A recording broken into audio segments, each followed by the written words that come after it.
John had a perfectly good word for being beside someone. In Greek, it's para with the dative. Proverbs 8:30 uses it for wisdom beside God during creation, parauto. Every Greek-reading Jew in John's audience knew that construction. John uses para elsewhere in his gospel when he wants to describe nearness. But in verse 1, he chose something different. He wrote prostantheon, and that choice is the whole clause.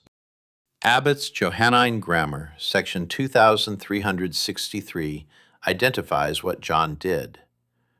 To be with someone, prostina, using pros with the accusative, has no precedent in classical Greek. No instance in the Greek Old Testament, not for mere spatial proximity. John chose a construction that was linguistically unprecedented for saying simply next to. And this matters because John is deliberate. He is not drifting into a preposition.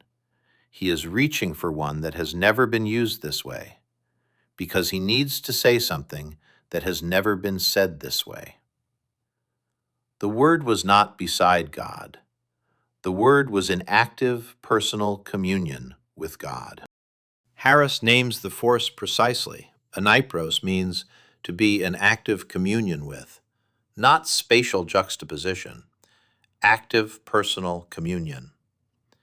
Abbott identifies two dimensions the preposition carries at once.